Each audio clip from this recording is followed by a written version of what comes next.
حضرت سیدہ کے وجود مسعود نے طبقہ نسواں کی عزت، عظمت اور رفعت میں اضافہ کیا۔ ان کا ہونا اس بات کی دلیل ہے کہ عورتوں کی کیا شان ہو سکتی ہے اور کیا مرتبہ ہو سکتا ہے ان کا۔ سبحان اللہ۔ آپ کی ولادت، والدین کریمین کے زیر تربیت رہنا، بچپن، جوانی، شادی اور بابرکت ازدواجی زندگی کے بارے میں آپ فرمائیے۔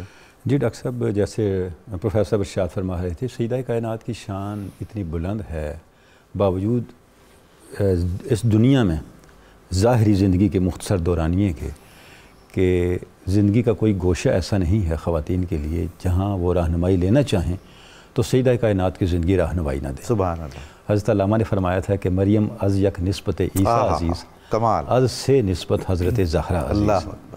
کہ سیدہ مریم کی بھی بڑی شان ہے، لیکن ان کی شان کا سبب یہ ہے کہ وہ حضرت عیسیٰ علیہ السلام کی والدہ ہیں۔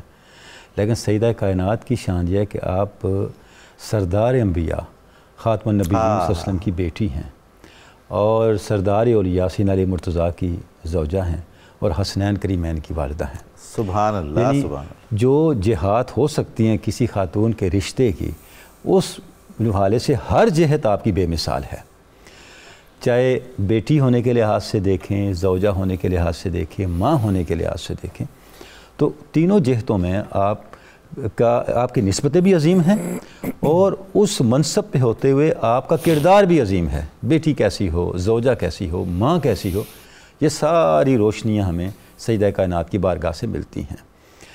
آپ کی ولادت سے لے کے آپ دیکھیں، جیسے پروفیسر نے ارشاد فرمایا کہ آپ کی ولادت ہی اللہ رب العزت کی طرف سے آپ صلی اللہ علیہ وسلم کو دی جانے والی ایک خوشخبری اور کفار کی طرف سے لگائے جانے والے الزامات کے رد کا جواب۔ سبحان اللہ، سبحان یعنی اللہ رب العزت نے جو سورہ کوثر کو معنی دیا، معنی محسوس و مشہود، تو وہ سیدہ کائنات کی صورت میں سامنے آیا۔ یہ مرہم قلب رسول ہے۔ سبحان اللہ، اس میں کوئی شک نہیں ہے، یہ مرہم قلب رسول ہے بلا شبہ، آپ درست ارشاد فرما رہے ہیں۔ تو اس کے بعد آپ دیکھیں آپ کی ولادت اور ظاہر تربیت ساری آپ صلی اللہ علیہ وسلم نے فرمائی، سیدہ حضرت الکبریٰ نے فرمائی، کیا بات، اور جو آپ کے ارد گرد جو اس ماحول تھا، جو خواتین تھی، ہر ایک ہی عظیم خاتون ہے۔ حضرت خدیجہ الکبریٰ کے وصال کے بعد جب حضرت ام سلمہ کے سپرد کیا آپ صلی اللہ علیہ وسلم نے، تو حضرت ام سلمہ فرماتی ہیں کوئی ایسی بات ہی نہیں تھی میں سیدہ کو سکھاتی۔ اللہ اکبر۔ آپ پہلے ہی اتنا مؤدب تھیں اور اتنی تربیت یافتہ تھیں کہ آپ کو کوئی بات بتانے کی ضرورت ہی نہیں تھی، اور تربیت کی انتہا یہ ظاہراً جیسے ہمیں روایت ملتی ہے کہ آپ کی چال آپ صلی اللہ علیہ وسلم کی طرح تھی، گویا آپ کا اٹھنا بیٹھنا، آپ کا خلق، آپ کے اسالیب، آپ کا طور طریقہ آپ صلی اللہ علیہ وسلم ہی کا نقش تھا، آپ صلی اللہ علیہ وسلم ہی کا ریفلیکشن تھی اس کے اندر۔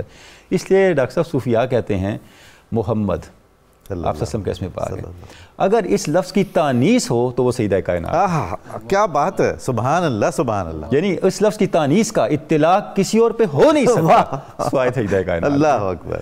یہی وجہ ہے کہ آپ صلی اللہ علیہ وسلم کے محاسن بے شمار ہیں، اللہ رب العزت کی شانیں بے شمار ہیں، اور اسماء کی کثرت بتاتی ہے کہ کیا شان ہے۔ سیدہ کائنات کے بھی صوفیاء نے 100 کے قریب اسماء بیان کیے، اللہ کو ہر اسم آپ کے کسی وصف کو بیان کرتا ہے۔ سبحان اللہ۔ تو گزارش میں کر رہا تھا کہ آپ کا کردار اتنا بلند ہے کہ وہ پوری ریفلیکشن نظر آتی ہے آپ صلی اللہ علیہ وسلم کی۔ اچھا، بچپن سے ہی آپ دیکھیں شاب ابی طالب میں جب آپ صلی اللہ علیہ وسلم تشریف لے گئے تو سیدہ کائنات کی عمر مبارک 2 سال تھی۔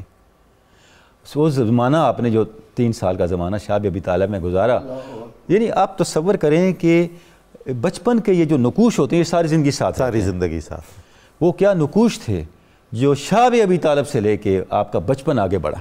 آزمائشوں میں تربیت ہوئی، آزمائشوں میں تربیت ہوئی، اور آپ کو کہ پہلے دن سے ہی کس طرح کا ایک ماحول ملا کہ رسالت کی مشکلات کیا ہیں، اور ان مشکلات کے اندر آپ نے کیسے بیہیو کرنا ہے۔ اس کا ایک مظاہرہ ہمیں وہاں نظر آتا ہے جب بیت اللہ کے اندر ابو جہل نے اس کے شرنگیز لوگ تھے، انہوں نے کارروائی کی، تو سیدہ کائنات بجائے اس کے، اب آپ سوچیں کہ کوئی بچہ ایسی کیفیت دیکھے تو کیا کرے گا، شور شرابہ کرے گا، روئے گا، چلائے گا، کسی کو بلائے گا، آپ نے ایسا نہیں کیا، آپ خود تشریف لے آئیں۔ یعنی یہ کریکٹر ہے نا، یہ تربیت، یعنی ایک بچے نے ایک ایسا عمل کیا یہ انیکسپیکٹڈ، جو ایک بڑا سوچنے سمجھنے والا آدمی، انیکسپیکٹڈ ہے۔